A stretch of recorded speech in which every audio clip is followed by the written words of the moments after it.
c'était quand même avant-gardiste.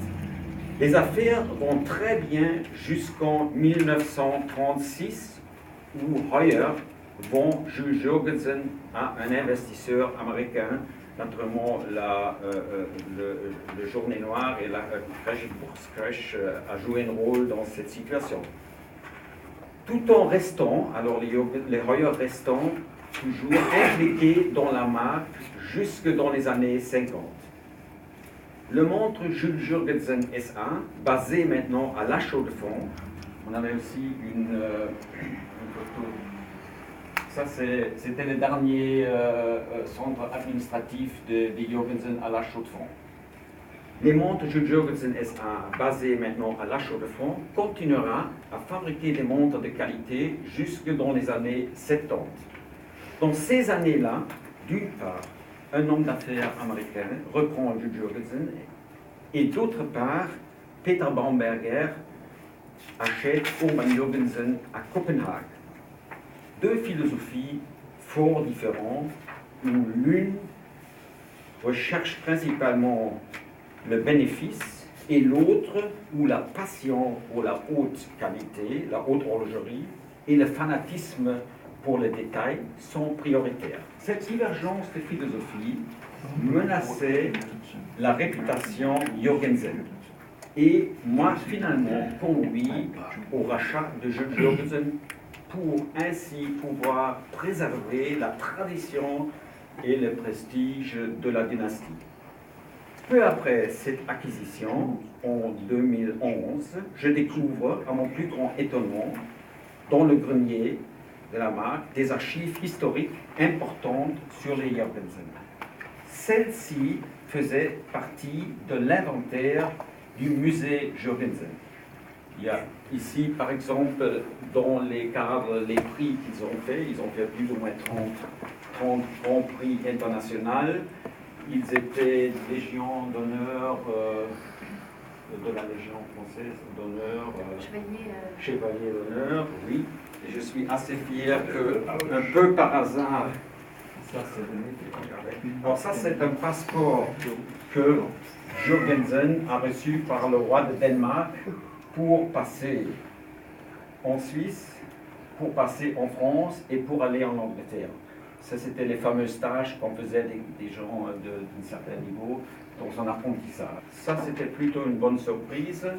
Quand j'ai acheté la marque Jorgensen aux États-Unis, j'ai naturellement demandé aux avocats et les gens liés là-dedans, est-ce qu'il n'y a pas encore des documents, est-ce qu'il n'y a pas quelque chose? Et la réponse était non, il n'y a plus rien, ils ne s'intéressaient pas pour ça.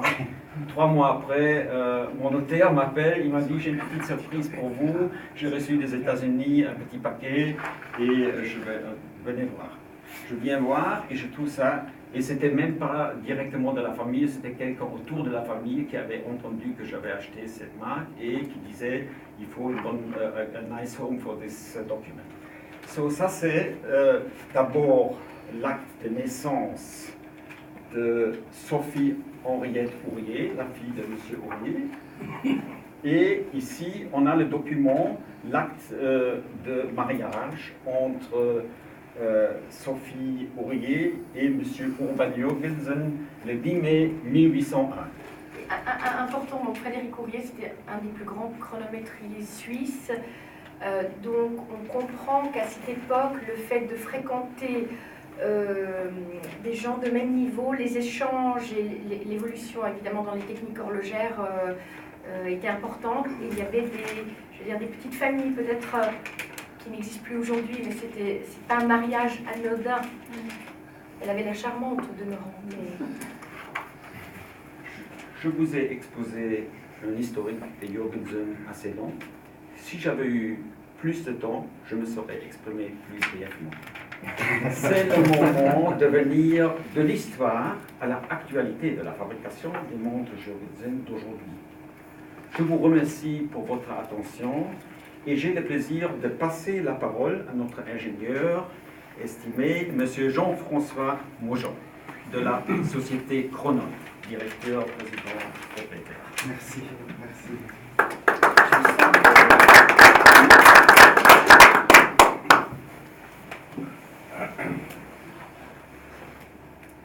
Voilà, Là, j'ai le plaisir de passer, pour ma part, à la technique.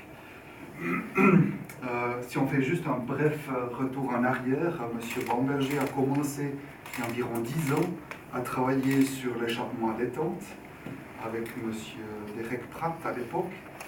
Et pour ma part, donc, notre société a été mandatée par M. Bamberger pour travailler sur cet échappement et sur ce nouveau calibre, déjà en 2005, pardon, donc ça fait déjà à peu près 7 ans.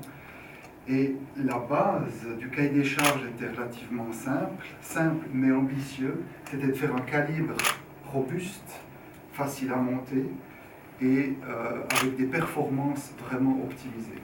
On sait qu'un calibre mécanique, c'est la somme de compromis et c'est finalement le défi, c'est de faire les bons compromis et les bons choix. Et là, M. Bamberger a toujours dit, on va faire les meilleurs choix avec les meilleurs composants, les meilleurs matériaux, les meilleurs profils d'engrenage. Et c'est ça qui nous a guidés finalement durant tout ce développement. Et quand on a commencé à travailler sur l'échappement à détente, on ne savait pas du tout si on allait aboutir à une solution pour une montre bracelet.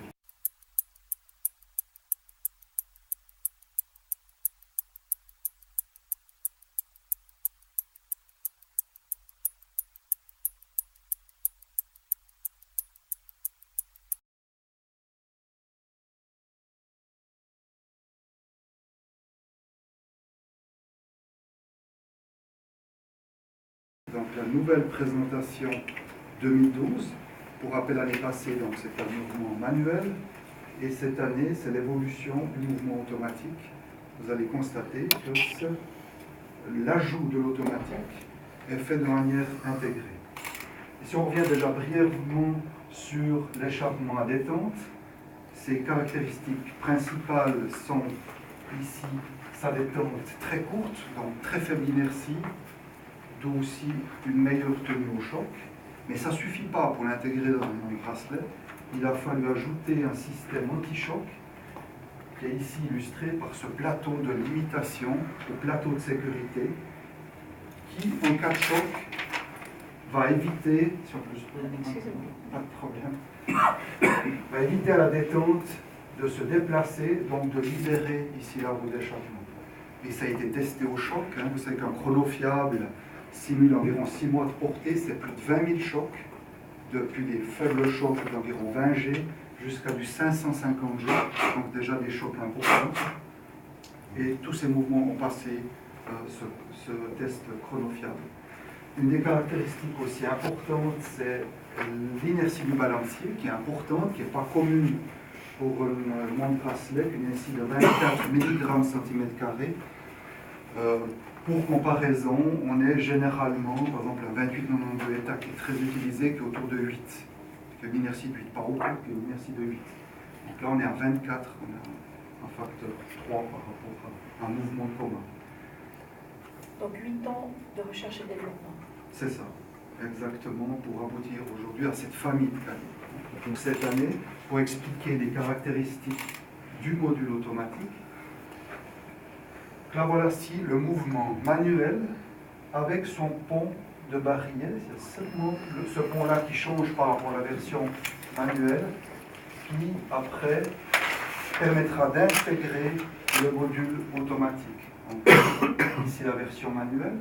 Ici on voit le bâti automatique, qui est un élément qui peut être monté à part, qui est complètement indépendant et qui vient se fixer ici avec 3 vis.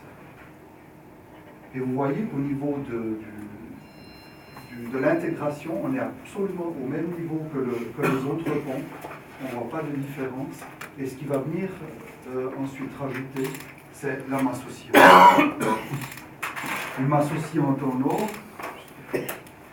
Ce qui est aussi une particularité, c'est qu'on n'a pas utilisé un roulement à billes, mais c'est une masse oscillante qui est montée sur un pivot de masse, aussi comme le fait Rolex ou d'autres marques comme IVC. Avec l'avantage, c'est vraiment une très grande simplification, donc fiabilité. Et puis, on maîtrise mieux l'approvisionnement de ces composants, surtout en termes de délai. Parce que vous savez peut-être que dans l'horlogerie, on a surtout un fournisseur de roulement à billes et qui a des délais relativement longs. Donc il y a différents avantages liés à ce système associant sur pivot.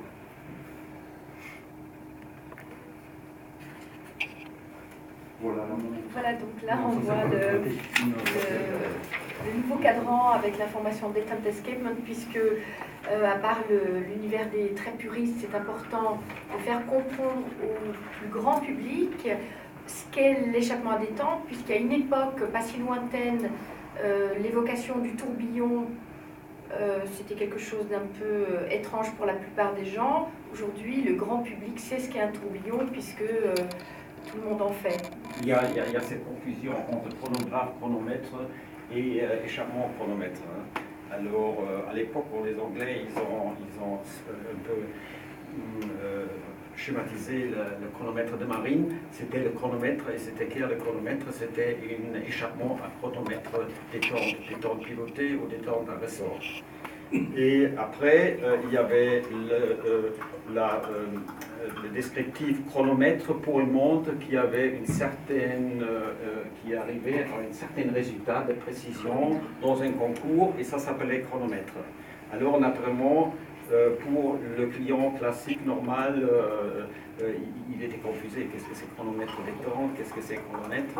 Et puis il y avait le chronographe pour quelqu'un qui comprend encore moins bien. Alors tout ça c'est un peu difficile, et nous essayons de faire une petite explication aussi à partir de notre cadran, de donner, mettre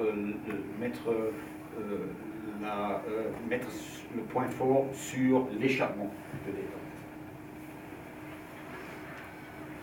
Ici aussi, pour votre intérêt, si on vient juste sur l'indication de réserve de marche, on a intégré au mouvement un système de différentiel qui était vraiment développé pour ce projet-là, donc pour la marque Van Leeuwenhoek, par MPS, qui est un différentiel à billes particulier. Donc il est livré directement comme un seul composant, avec déjà le ressort de friction intégré, et ce qui offre vraiment une grande simplification après de montage, puisque tout le système est un sous-ensemble.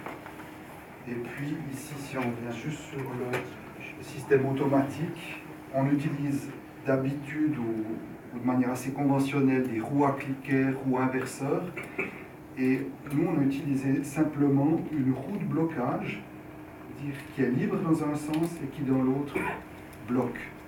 Et ce système-là, il a le grand avantage, c'est-à-dire d'offrir quasiment aucun frottement dans le sens libre et de ne pas être bruyant. Généralement, quand on monte un mouvement automatique, on entend les cliquets fonctionner, et ici on est complètement silencieux.